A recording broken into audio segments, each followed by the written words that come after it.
Hi అండి. ఈరోజు గసగసాలు వెల్లుల్లిపాయ కూర వండుతున్నానండి. ఎలా చేయాలో చూద్దాం రండి. ఇవి వెల్లుల్లిపాయలు మేము గ్రో చేసుకున్న వెల్లుల్లిపాయలు అండి. ఇవి కొన్నవి అయితే కాదు. నేను ఒక 5 వెల్లుల్లిపాయలు, ఒక 3 పచ్చిమిరపకాయలు, ఒక ఉల్లిపాయ సరిపోతుందండి. కొన్ని పాపీ సీడ్స్ అండి, గసగసాలు తీసుకున్నానండి. ముందుగా ఈ వెల్లుల్లిపాయలు అయితే ఒలుచుకోవాలండి. నేను ఒలిచి చూపిస్తాను మీకు. వెల్లుల్లిపాయ ఒలుచుకున్నాక ఉల్లిపాయ కూడా ముక్కల కింద కట్ చేసుకుని చూపిస్తానండి మీకు. ఇప్పుడు నేను వెల్లుల్లిపాయలు ఒలిచేసుకున్నానండి. ఈ వెల్లుల్లిపాయలు నిన్నే హార్వెస్ట్ చేసినాయండి. మీకు నిల్వ ఉంచుకోవాలనుకుంటే ఎండలో అయితే పెట్టుకోండి. నేను కూర వండుకోవాలనుకుంటున్నాను కాబట్టి ఎండలో అయితే ఏం పెట్టలేదు. నిల్వ ఉంచుకోవాలనుకుంటే మాత్రం ఎండలో పెట్టుకోవాలండి, లేదంటే బూజులా వచ్చేస్తాయి పచ్చి వెల్లుల్లిపాయలు కాబట్టి. ఉల్లిపాయ కట్ చేసేసుకున్నానండి, పచ్చిమిరపకాయలని. ఏమో గసగసాన్ని పేస్ట్ చేసి పెట్టుకున్నానండి. ఇప్పుడు కూర ప్రిపేర్ చేసుకుందాము. నేను ముందుగా 4 స్పూన్స్ ఆయిల్ వేసానండి. ఆయిల్ వేడెక్కాక కొద్దిగా జీలకర్ర వేసుకోవాలండి. ఆయిల్ వేడెక్కిందండి, జీలకర్ర వేసుకున్నామండి.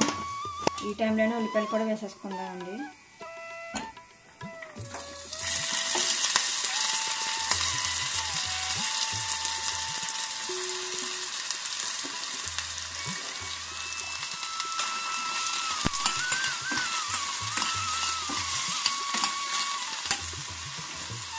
కొద్దిగా పసుపు వేసుకుందామండి. ఉల్లిపాయలు నగ్గడానికి కొద్దిగా ఉప్పు వేసుకుందామండి.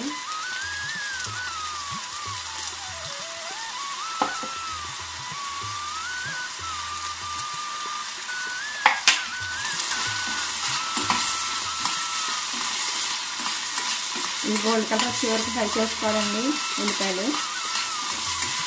ఉల్లిపాయలు మగ్గిపోయాయండి. ఇందులో కారం వేసుకుందామండి. ఇప్పుడు కారం తక్కువ వేసుకోండి. నేను పచ్చిమిరపకాయలు అయితే 3 పచ్చిమిరపకాయలు వేసాను.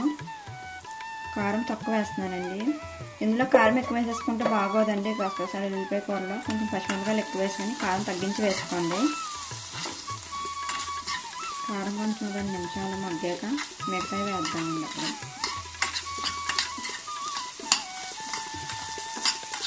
కారం మగ్గిపోయిందండి. ఇందులో గసగసాలు పేస్ట్ వేసుకుందామండి.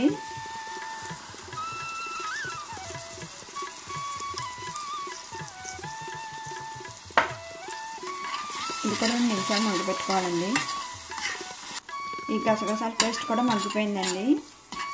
ఇప్పుడు వాటర్ పోసుకుందామండి.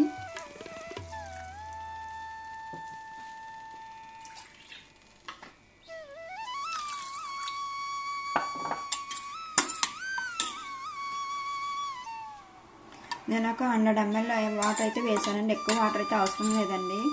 ఈ కొంచెం మరిగి వాటర్ తగ్గుతున్న వెల్లుల్లిపాయలు వేసుకున్నామండి. ఎందుకంటే పచ్చి వెల్లుల్లిపాయలు కాబట్టి ముందుగా వేసేసుకుంటే పేస్ట్ అయిపోతుంది కాబట్టి నేను లాస్ట్లో వేస్తానండి, కొంచెం వాటర్ ఉండగానే.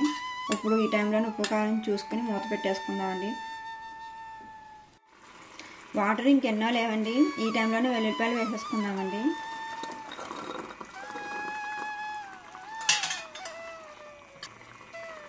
ఒక 10 నిమిషాలు కుక్ చేసుకుంటే సరిపోతుందండి. ఎక్కువ టైం అయితే పట్టదు. ఇంకా వెల్లుల్లిపాయ గసగసాల కూర అయితే రెడీ అయిపోయిందండి.